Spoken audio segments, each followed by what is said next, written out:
Welcome to the Healing Station with Dr. Davis. I am your host, Dr. Davis, and I'm so excited about today's episode. So, today we will be talking about grieving with God, and I have someone on here that is so special to me, my friend, Santesa, who I absolutely love, and who is a big part of helping me realize that you can truly grieve with God. That was just a concept that I did not know about. I hear in church and all that, it's like, okay, give thanks to God, talk, really open up to Him and all of these things. But I struggled with that, to be honest. And being able to just hear her story and how she was able to do that really helped me as I have walked through grief. And so I wanted her to come help us all today. And so, Santisa, I'm going to have you introduce yourself to the people. Hi, I am Santesa Gentry. I have a business. I'm a life coach, and it is called Santesa Speaks, just because I realized the power of words.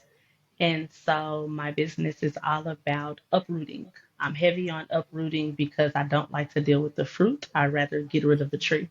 So if you are looking for a life coach, look Mm-hmm. me up on Instagram, Facebook, even Google me. I have a Google page. So Santisa Speaks, just as it sounds.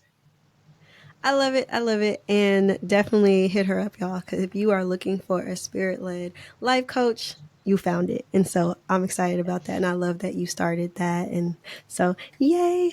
So, Yeah. getting started, I kind of want to hear your story around grief, like past feelings of grief. Because I know, okay, so I'll start with me. Like in the past, grief was not a thing for me. I'm suppressing it. I don't want to deal with it. It is just no sadness.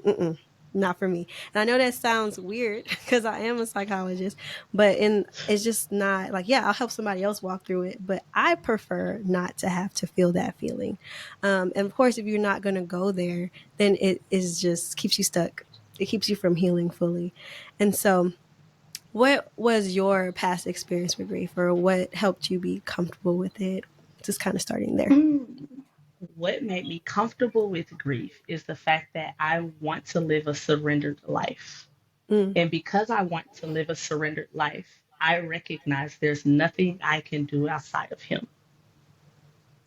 So, what that looked like was 2019.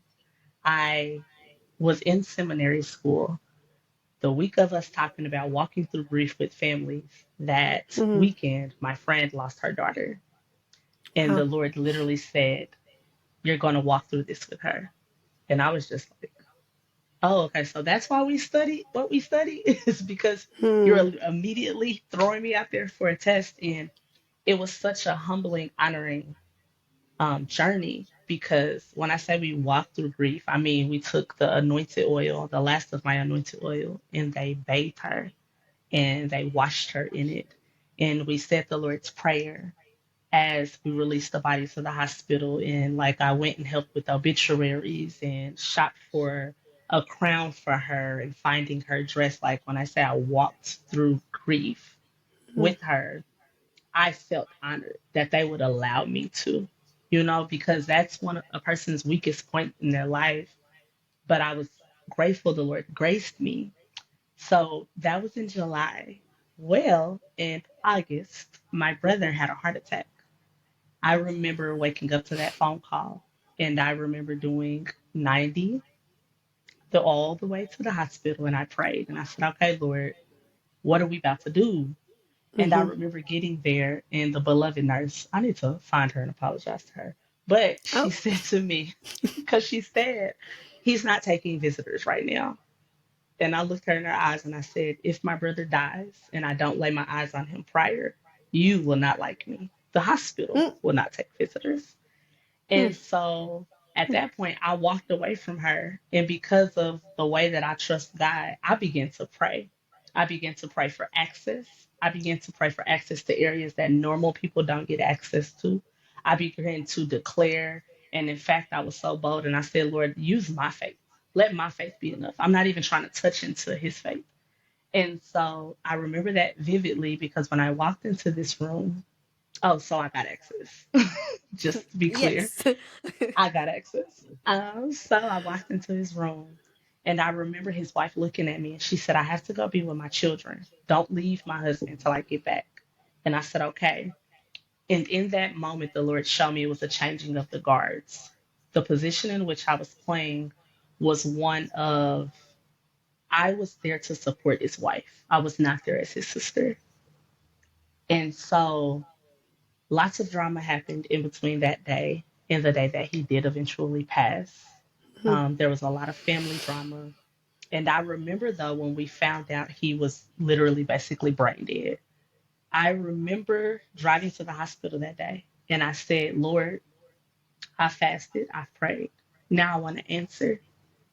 I want to know what is best for my brother. And he said, I'm going to show you. And I said, okay.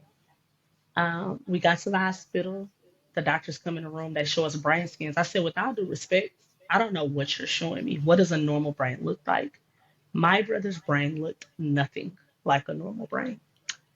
And I remember this peace. Even now, I feel it. This peace coming over me like I have an answer. And so I go to the waiting room. Some of the family members are pitching ideas that make no sense. But I remember someone walking up to me. He said, yo, I want to know God to the point that I'm not affected by death the way that you are. And I looked at him and I said, I don't understand. He said, you don't seem bothered. And I chuckled and I said, you don't think this hurts because I have joy? And that's when I realized people aren't accustomed to people having joy in the midst of heartache. We think Hmm. that, and we're taught that it's an either or lifestyle. Well, it's not true. I'm here to tell you, I'm here to introduce you to the thought that you're not betraying your loved one by having joy in the midst of grieving. So I remember going to the funeral home, preparing for his funeral, and I had this issue because I was hosting a marriage retreat Hmm. within a week of his death. And I remember saying to the Lord, what do I do if they pick that date? And I remember the Lord said, you're going to obey me. And I said, oh, Okay. so you saying I might miss it? He never responded. And I said, that's what's up. Okay. I did say I wanted to follow you, right? That's what you had Well, said. I did, right? That was the prayer I threw out there. And I said, lead me, be the light that lamp to my feet. These are I'm the things telling we you, say. we say these prayers not realizing they get answered. Okay. And here he goes. So luckily his funeral was the day before the retreat was to kick off. And I remember it was a moment in the funeral where I transitioned from being there for his wife to being the grieving sister. Hmm. I remember vividly because rage took over. There Oh, were some wow. things that took place that I thought was very disrespectful to my brother and to my father. And I remember standing up. So I'm visual. The Lord gives me visions and dreams. And I remember vividly seeing what was going to happen if I allowed rage to take over. Like I stood up, it felt like time stood still. I remember looking at my husband. He shook his head like, mm-mm. Don't do I it. remember Don't do it. looking around the room. I looked at my sister. We just locked eyes. And I said to my sister, I'm going to take a walk. Good So I idea. go outside. Yeah, it was the best idea because the Lord showed me what it was going to look like if I allowed rage to consume me. And so I take this walk and I don't even recognize people leave behind me. But keep in mind, my husband who looked me in my eyes and said, mm-mm, never left his seat because he understood. He understood my heart and my heart to pursue the Father and my heart to honor my brother. So I'm Hmm. outside and I'm yelling at God and I'm like, this is not fair. This sucks. And you know that my flesh wants to wild out. And the Lord is just like, let me have it. And so I did. Hmm. And I remember family coming out like, oh, calm down. And I said, this is calm. Like, you see, I'm not calm, but this is calm. You have no idea what I saw me doing in that room. And I remember, and this is how I knew I was on a new journey, is because my sister's mom walked up to me. She looked me in my eyes and she said, y'all good? Talking to me and my sister because my sister had just been waiting on me to be the person to flip out. My sister had been waiting on me to respond. And that's when the Lord showed me. Now you see why you can't. There's people that have used you as a thermostat on whether or not it's Hmm. acceptable to behave a certain way. I Hmm. remember sitting by his casket because I refused to leave. And they have a tradition now where they don't like throw the dirt on top anymore. And I looked at them because remember my faith, right? I said, I'm not leaving until I watch you bury him. This is me seeing my brother through like I promised. That happened. The retreat took place. The rest of that year, we went to Mexico. In my mind, I was okay. Well, then comes March 2020. The world shuts down. And that's when the Hmm. Lord says, now come to me. Come to me. Drop everything and let me have you. So that is what began my journey of grieving with God. Wow. That is like the first word that comes to mind. So what it sounds like, one, I just love how merciful God is, where it's like before you even had to walk through your own, you helped Hmm. somebody. First, you were trained, like you were in seminary learning about this, and then you got to practice outside of yourself with someone in real time in something so heavy, like a losing a child. Like I can't even imagine. I don't even want to think about that, right? And so, being able to do that, I even in my own journey with grief, that's what I have noticed. Where it's like, yes, it's like I was trained on how to do grief counseling, all that kind of good stuff. Then moving from there, being able to walk that out not only with clients but also personally with people. I know for me it was being able to walk through that with a close friend who had Hmm. lost their father, and being able to like just sit with them, and how powerful that was to just share space with them, sit with them, pray for them, and just learn how to be uncomfortable, and because that can be uncomfortable. Like sometimes you're like you want to fix it but you can't. I think definitely when it comes to death, it's one of those things where it's like I can't fix that, and I want to, Hmm. especially for people I love and I care about. Like I want to fix that, but I can't bring that person back. And so being able to sit in that tension and be Hmm. comfortable in that discomfort, if that makes sense. And so that really taught me a lot too as I walked through that. And it sounds like similarly you got to do that with a friend. And then, unfortunately, it comes closer, and it's you now. Yeah. And that's when it's like, but anytime, like, as I think about that, I'm like, thank you, God, for preparing us. Like, it's never like, even it might feel that way. To be honest, it Well, feels that way. well, But when you reflect on it, yeah, go ahead. well, I Go want to ahead. say something about that. I remember in that season telling a friend, God doesn't catch us by surprise. Hmm. And she was like, yeah, I don't feel that way. And I said, I don't think if you're intentionally intimate with the Father, and when I Yeah. say intentionally intimate, I mean daily, like walking out life, sometimes in the car, not going left because you feel led to go right. And so Hmm. I remember specifically that June, I had my graduation party. The reason I was in classes in July is because I was finishing one last class, but I had my graduation and my brother was at that celebration. And I remember being so moved that it felt like a last time, even though it wasn't a last time. And Hmm. then the day that he had the heart attack, that night, so I'm a bit heavy on a do not disturb. Okay. I have my settings where you can't call. I don't care about that call 2 times to get through. Mm-mm. If I'm asleep, I can't save you. That Ain't no night, getting through. there ain't no getting through. Okay. But that night, I woke up and my dad was on my mind. And Hmm. my husband's like, you okay? And I was like, yeah, I just feel like I looked at my phone. And as I look at my phone, my father's calling and he's telling me, your brother's not doing good. I'm like, what does that mean? So I say that because I think, especially when we're processing traumatic events, we miss where God was in the midst of it all. Yeah. That's true. And I know that personally now, because as I have reflected back, I'm like, you know what? As much as in the moment it sucked and I was fighting my flesh and some things and all of that, and also just working through the disappointment, because the loss, that's not the outcome that I wanted. So it's like working through that disappointment, also working through the real feelings of anger and fear and all the different things.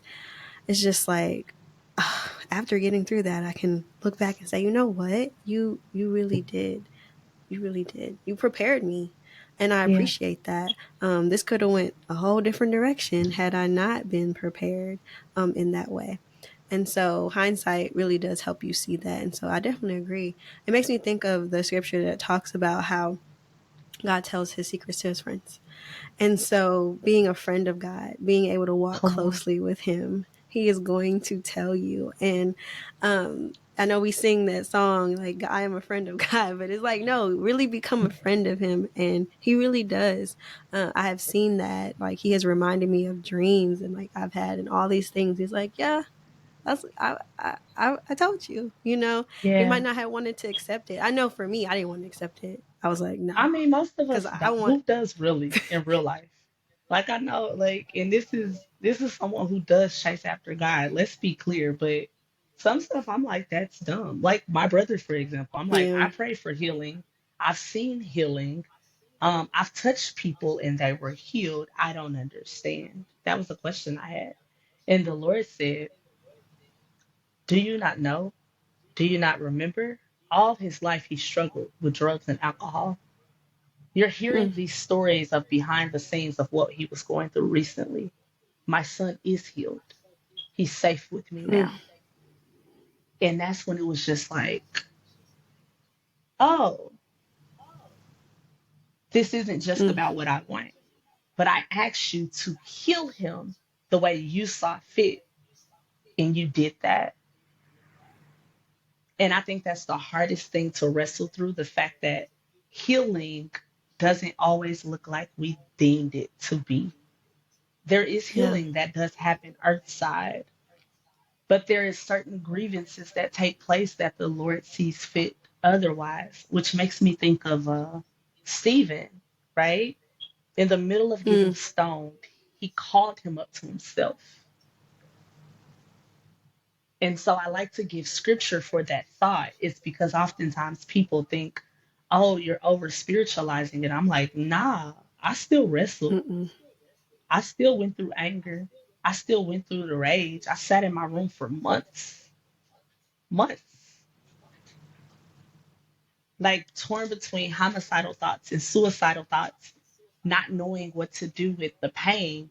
But you want to know what I Mm. realized is that this was the first time in my entire life, I was 30 at the time, that I had given the Lord pain. I had never given him the Mm. pain of being molested, of being raped, of being abused, even domestic violence. I have always Mm. been Lord over pain in my life. So it was the first time since my conception that I allowed the Mm. Lord to be God over my pain. Hence why the pain was what felt like too much. It wasn't just grief of my brother happening, but it was It the was little all of girl. it. It was It the was little all of girl it. being set free. And we don't Mm-hmm. talk about that part enough, of that little person in us that experiences trauma, who then takes over Yeah. in places of pain. But as we grow, she or he doesn't grow. Like, you have to let that Mm-mm. go. You have to release that thing. So I think that's important for me to note, that my grieving of my brother was grieving of many, many, many, many, many life events, which sent me on a spiral. But I remember the Lord saying, fall apart with me, fall apart with Mm. me. And I did it. And I want to note that my family saw it. See, we have a blended family of 8 children, and they got to see the worst of the worst. And I remember Mm-hmm. being knee deep in it. And the Lord said, you're showing them what it looks like to be a disciple. Yeah. Like we talk about wanting to make our children disciples. He's like, This is the part most parents, because we want to pretend everything's okay. And I don't subscribe to Like that protect them thinking. from it. Yeah. Yeah. But had I not the grief that came a few years later, I'm sure my kids wouldn't have verbiage to put through how they feel, or to even identify that where they are now in their grief is okay. And I love that you mentioned just how much, because a lot of times when we are uncomfortable, a lot of us have this story, especially those of us who dealt with a lot of things in childhood, where we suppress pain and where we try to protect ourselves from pain and put walls around our heart. And just how much, and out of fear, like feeling, there's a fear that if I feel this, if I go there, I will fall apart and that'll be it. And I'll be so weak and vulnerable and it'll take me out. And so rather than taking that risk, it's like, let me just keep pushing past it, keep going, like everything's okay. And then when you finally are like either forced into because life is just in that space, or you actually surrender into Hmm. being able to give that to God and be able to like really feel these feelings and process the pain, then it's like it's not just what just happened at that point, it's all the things because the body keeps All the the score. things. There's nothing that happens that isn't held somewhere. I like to think of it like almost like a file cabinet where it's like that stuff is held in your liver, your kidney, your heart. Like it's somewhere in one of your bodily organs or your system. It doesn't go away. So if we're not processing these things, if we're not allowing ourselves to feel, that's what happens. And I love that you Hmm. mentioned that because that is something I experienced too. As I was suppressing the sadness in the past, it's like, okay, now I have to feel it. And it's like, now I feel everything. But the good news with that is being able to release all of it. And what I found out is like, you don't, just, it doesn't take you out. Like, it doesn't take you out. You do feel like it's going to sometimes. I ain't gonna lie to you. But it actually doesn't take you out. You do survive through it. God gives you the grace for it. And it goes back to what you were saying before is you are able to experience like duality in feelings. So it's not just, Hmm. oh, I just stayed sad or in that depressed mode for the whole time. There was other feelings that took place, whether that was like anger, fear, or even going into the more positive ones that we love to feel like peace and joy and Yeah. feeling powerful. And so all of that is possible when we start feeling. The thing is that people don't realize is if you turn off one feeling or you try to turn off one feeling, it's not just one, you turn them all off because you can't Don't talk pick. about it. So once you can't pick and people don't realize this, like I'm gonna pick that one. I don't want to feel anger, but now you're not gonna feel none of it. Like it's just, and the bad part is you're not gonna feel joy. And I don't know about you, No. but I'm gonna need some joy in my life. So I'm gonna need the joy, I'm gonna need the peace, and I need to feel powerful and bold. So I'll deal with the sadness and all of that. If and it's okay. It's a part of being human. And he gave us like all the feelings are a gift. He gave them to us, and so I love Well, that. Um, Go ahead. can I highlight something that the Lord just brought to my memory? The reason Mm-hmm. why I allowed myself to fall apart is because I was banking on Him pulling me back together into Mm, wholeness. I wasn't that's depending on good. me. I was not depending on me to do it. I could not do it. Because if I had my way, I would have did what I always did, which was go get some drugs and some alcohol and have me a good time until I Numb it. suppressed it Yeah. away, because that's what I was accustomed Mm-hmm. to. But I remember um, him telling me in my weakness, in your weakness, Santisa, my strength is made complete. And so Mm. I remember even just now, the thought that he reminded me of is Jesus on his way to the cross. Like he cried Hmm. tears of blood, right? Do you know how agonizing something has to be tormenting you for you to cry tears? It's Like a I've whole cried nother tears, level. child, but tears of blood. But then if we pay attention, he goes to the cross. He goes through the most excruciating pain to where he's unrecognizable. Is that not Mm. falling into a million pieces right there on display? Falling apart, literally, physically.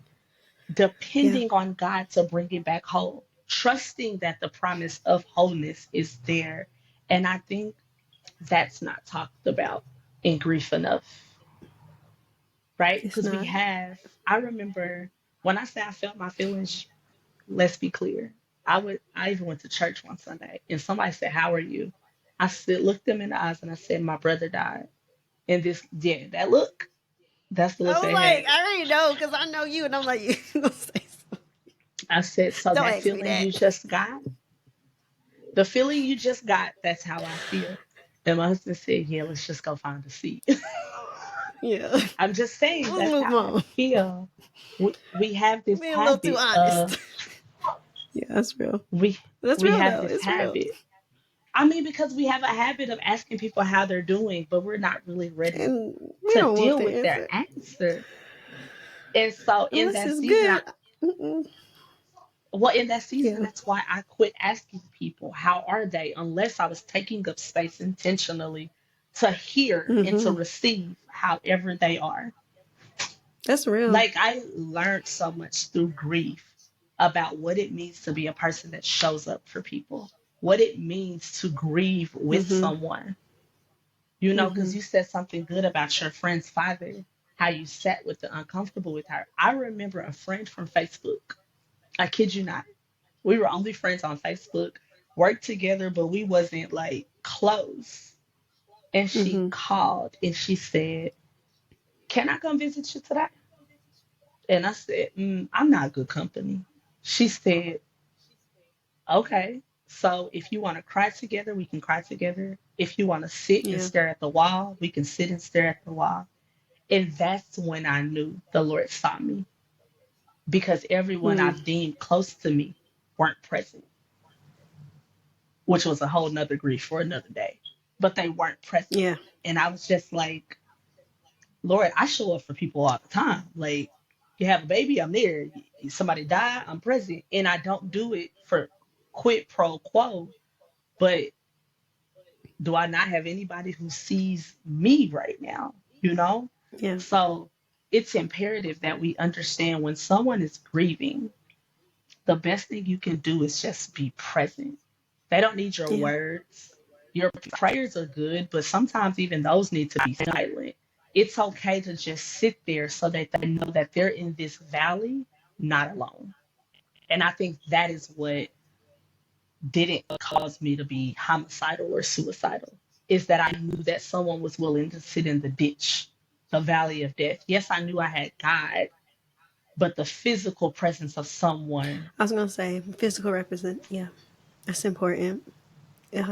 100% important. And as social beings, we need connection. And I know, like, when it comes to grief, can feel so isolating because nobody really truly understands. Like, they're not going through it. Even so, it can be really difficult. And so, having someone just sit with you and cry with you, especially, is just so special and so helpful, even though like they might not be connected to what happened or the person at all, but just having them there, just it makes a huge difference. And that's really what Yes. I have learned as I've walked through it myself and also helped people walk through it, where it's like, it's okay not to have the words. It's okay not to say nothing. Like, it's cool.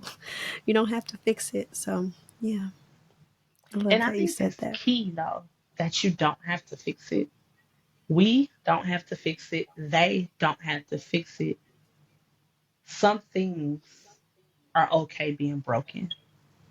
Hmm. And what I mean is like, sometimes you break a glass, right? If you try to put the glass together, you try to come and help somebody, you glue the glass is not going to be what the glass was. And that's what I like in the the cycle of grief is that I remember saying, "Who am I?" Like it's so tricky how the enemy works because he had me questioning. I'm like, since I've been born, I was his little sister. So since I'm not his little sister anymore, who am Mm, I? And the Lord is like, "You're my beloved." And I had to recycle that thought over and over and over. Like, okay, my mere existence wasn't wrapped in my brother, but there's a piece of me that feels stripped because what do I do with this? And you want to know what the Lord showed me? He said, "Can I come and fill that place?" My intent was never for you to live in a void. Can I come and fill that empty place? And so As I journeyed through grief, being in my room, crying out to God, he then took me on this radical fast. Child, listen, I don't recommend unless the Lord says so. Zero is zero recommend. But in that time of fasting, my healing was made complete because Hmm. I rest. Like I literally was like a child who would climb up in her daddy's lap and I would lay up on my pillows as if I was laying on the chest of the Lord. And whether that was weeping or just sleeping, he called me to a season of rest. So while grieving with him, he allowed me to rest to become whole. And I think society teaches us something completely different. Oh, Hmm. get on with your life. Oh, get on to the next thing. Oh, pick up yourself by your bootstraps and move on to the next thing. Meanwhile, grieving with God, he said, nah, sit all of that down. Come, unload with me. Tell me how angry you are. Like, do you know that he can actually handle our anger? Like, our Yeah. little bit of anger isn't too much for him. He's not offended by us being angry by something that's heartbreaking to him. Like the fact that we're mourning, the word tells us he draws near to the brokenhearted. That's Hmm. Bible. And I think these are the things that we have to talk to people about while they're grieving. Not the, oh, joy cometh in the morning. Yeah, that's true. But also in the midst of that grief, he collects every tear. In the book of Revelation, it talks about how the tears that are collected are like an incense unto him. And when I found that, I was just like, so you telling my tears even do something, Lord? Yeah. You know, like my tears even mean something to you? And it was in that moment I felt completely seen, knowing that there's nothing wasted, even the agony of grief. I love that. As you were talking, it just made me think just how much the kingdom is so opposite of how society runs and how the world runs. Because literally, when people cry, it's like people get uncomfortable, and they might not say it, but they're like repelled by it. It's like you don't want to draw near. Like some people are empathic. Like I will be ready to hug somebody, but not most people are like, they're crying. What do I do? Like, just pet Or them. try to Like, I stuff don't them know. with tissues, take the tissues and Yeah, they're wipe it here. off. They swipe Swipe it it off. And then off. the person, even the person's uncomfortable at this point. It's like, how many times people, oh, I'm so sorry that I'm crying. And it's like, no, you're supposed to. It's okay. Like, you're human. Let's all cry Please together. I love cry. it. Please. Like, it'd be weird if you didn't, actually. To me, anyway. I'm gonna be So it's one of concerned. those. It's like, are you human? I don't know. So one of those things, like as you were talking, I'm like, yes, the word says he draws near to the brokenhearted and he collects tears. But in our society, it's almost like, oh, I'm so sorry, I'm crying. It's almost like, I'm offending people now, and people are like really repelled by it and uncomfortable by it. But he's so comfortable to just sit with you in the pit, in the valley. Like he literally says, there's no place you can make your bed. You can make your bed in hell, and he still will be And there. he said, And I'm so it's present. just I'm present. I'm present. And so, as his hands and feet, it is so important that we too be present, that we be a Hmm. physical representation of what is happening spiritually for people as they're grieving. So Yeah. that's why sitting with someone is so powerful. That's why sharing space with someone is so powerful because it is Yes. a physical representation of what is happening spiritually. And there's healing that takes place there. And there doesn't have to be any words exchanged, but None. it's happening. Yes. It's literally And happening. And so as you were I like talking, that it's you just what said came to that. mind. But go ahead. Sorry. No, I like that you Go ahead. said that because we often call ourselves Christians, right? Which means to be Christ Mm-hmm. like. But we steer away from the things that make us uncomfortable. And Mm. that's not Christ like. Mm-mm. So it's like, I love that you exemplified it that way because that's what it means to be the hands and feet. Like, you know, personally, how I tell people, why, what are you sorry about? Hmm? Let's talk about that. Why are you sorry right now? And they'll be like, I don't know. I'm like, okay, so stop saying that unless you have a reason to be.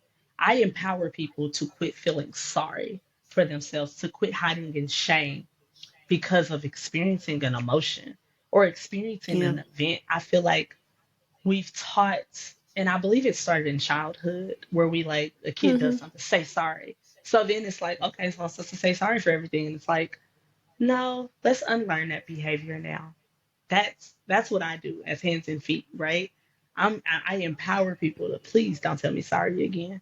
So much so that I'm gonna make you uncomfortable if you say sorry, not because you're wrong, but because you're not right. Like, there's no reason to be sorry that you're crying about a hurtful event.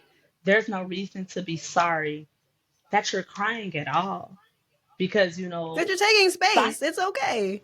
You can take it's space. okay. Please take space. Please. I don't only want your joys because if I don't experience all elements of you, I would dare say you're not comfortable with me. Then what is the value of this friendship? Because that's where the connection really is. It's in the vulnerability. That's where intimacy is.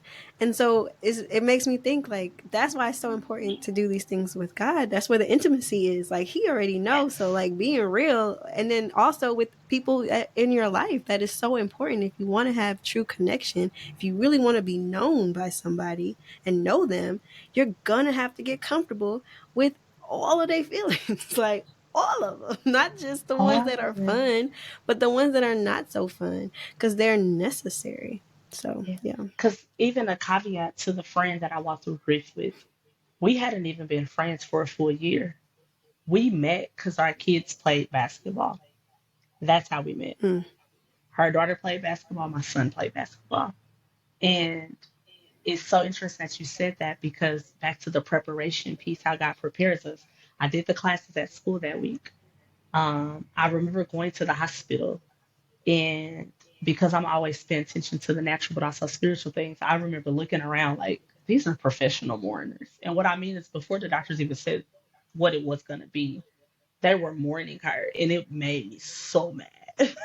It made me so mad. And I always, when I get like that, I'm like, Lord, what is it? And he said, you can see the hypocrisy of why healing couldn't flow in this place because of them.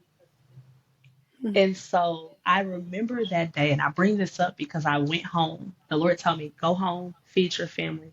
They're going to need you tonight. And so I left. I'm home feeding my family. I'm calling my husband, like, so this is what's going on. This is what the Lord's telling me. I'm going to spend the night at the hospital with them. And I remember getting a phone call. Ooh, I got chills thinking about it. Of the cousin who had just met me, by the way, screaming into the phone, she's gone. She's gone. We need you. And I was just like, wait, Lord, you didn't tell me that that's what you meant, but they was gonna need me tonight. They gave her about 48 hours. This has only been 4. I don't understand. And I remember heading back to that hospital and he told me to grab my oil. I remember getting up there and one little family member was like, yeah, they're not letting anybody back. And I said, okay. And I walked up to the desk and she goes, oh, they're waiting for you. The cousin looked at me like, who is she? And I'm just like, just a servant of the Lord. That's it.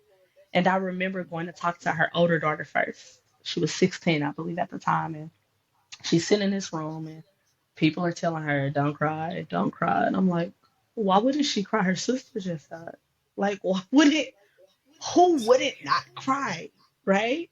So I sit down beside her and I remember sitting there and she said, she's gone. It's not fair. And I said, you are correct. It's not fair.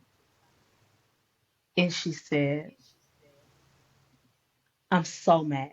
And I said, and that's okay.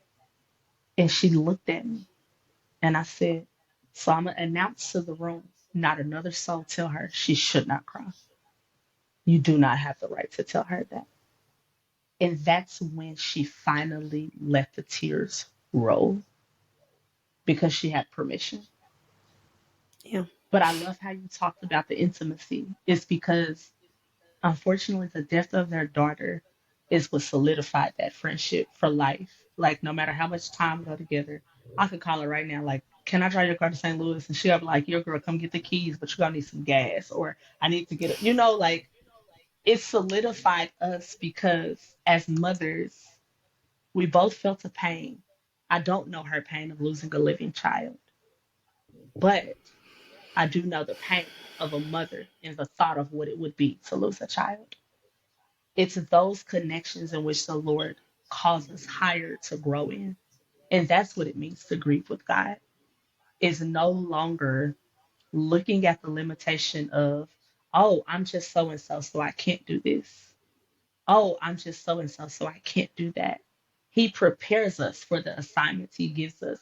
God is not a God of confusion who's like just going to throw you out there into the wilderness and be like, figure it out. Let me see. Yeah. Like it's the Hunger Games. It's not the Hunger Games, you It's know? definitely not. It's definitely So not. I love that you highlighted that because grieving with God, it truly strengthened my confidence of who he was and who he is now. It Hmm. exposed another essence of his character in which I had never even heard anyone speak about. Hmm. It got me to a place to know that I can trust this God because in my darkest hour, he never left me. And it's created and cultivated a way that I recognize that he can handle all my emotions, that he's not looking at me to come just, oh, holy thou, Father, praise your holy name. But even with the Ayo, I'm not feeling this. It's still holy. There's still reverence, you know, because of my heart. I love My it. heart's not looking to dishonor, but I'm a little, I ain't feeling this right now. So there's no point of me What's coming going to on? you as if, you know. As if I So am. that's another thing. That's another thing I like to empower people though, is because I've heard growing up, I don't know if you did, like, you can't say this to God and you can't do that to God. But if he knows my heart and this is what's stored up in it, I think he already know. I think it's my Yeah. confession of it is what's going to That release me from shame that's, that's the healing. and provide healing.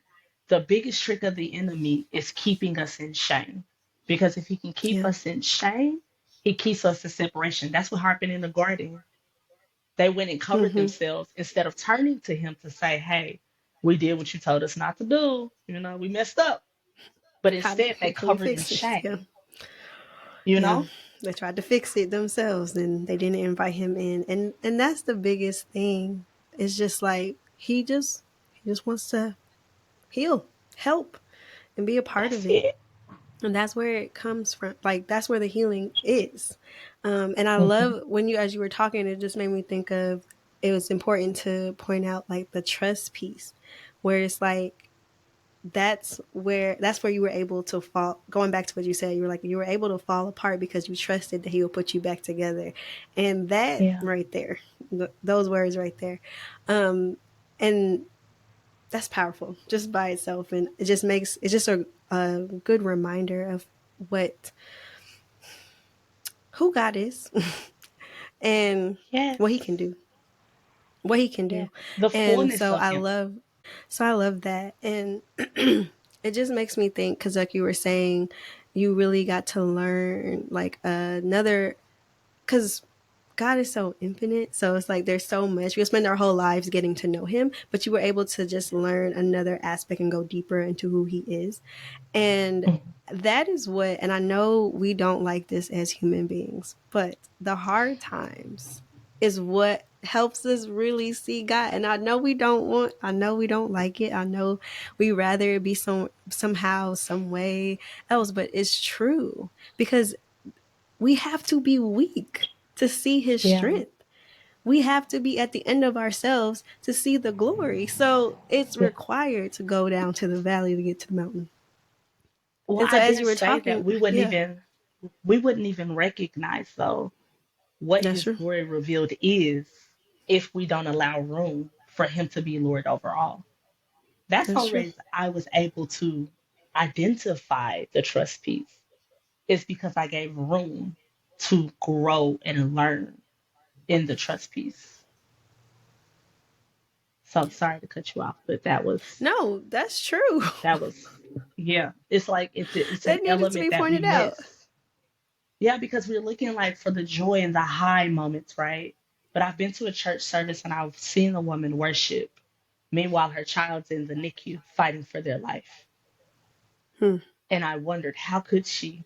And she's like, oh, they shouldn't have been born. They were born at 23 weeks. Like, how can I not praise God for the fact that I was able to even hold her, embrace her, Yeah. to feel her breathe, you know? Hmm. And those are the tensions that we get to experience the fullness of his character being made whole. That's good. That's really good. So, as we wrap up this episode, what would you say? Like, what is that wrap up that you want to share with people when it comes to grieving with God? That final wrap up, however you want to, if it's a sentence, a paragraph, I don't know, but whatever you want to do, that last piece for people. Don't believe the enemy. He's going to tell you falling apart will be the worst thing you could do. I am here to tell you it is the best thing that you can do. Because in falling apart, that is when God's character is on the line. That is when the truth of who he is revealed. And we know that Mm, he's not a God that he shall lie. So the enemy will tempt you to hold it together, but the mm, Lord is inviting you to fall completely apart. That would be the wrap up. Because in falling apart, you'll identify who he is and what it means for his strength to be made whole in you. So that's what my final wrap up would be, the invitation that's to good. being made whole. As you were talking, it brought me back to what you had said before. And I just got a visual of Jesus on the cross, like falling apart, literally, skin ripped off, like Yes. unrecognizable, beaten to a pulp, bleeding everywhere, literally apart. And just that visual of seeing how, even in the midst of falling apart, he trusted God, trusted his soul to God. And literally, we know what happens at the end. 3 days later, resurrects Yes. whole. And so that is the visual I see, where it's literally our Savior shows us like what that looks like, how it looks like to trust God in that, Yeah. and what it can mean, and what that full resurrection healing, if you will. So that's beautiful. Thank you Yeah. so much for sharing your heart with us, because I know this episode was a lot more vulnerable, like sharing your full story and all of that piece. So it's a gift. I feel like people's vulnerability and sharing their stories is a gift. And so I thank you so much for sharing your gift with our audience today. And again, if y'all looking for a life coach, this is the girl. And I hope you can hear that in what she was saying. So I'm just so thankful for your time today and just your story and for sharing. And thank you all for listening. I hope that you got so much out of this. And I love you all. Let's continue to heal together. And I'll see you next week. Bye. Bye.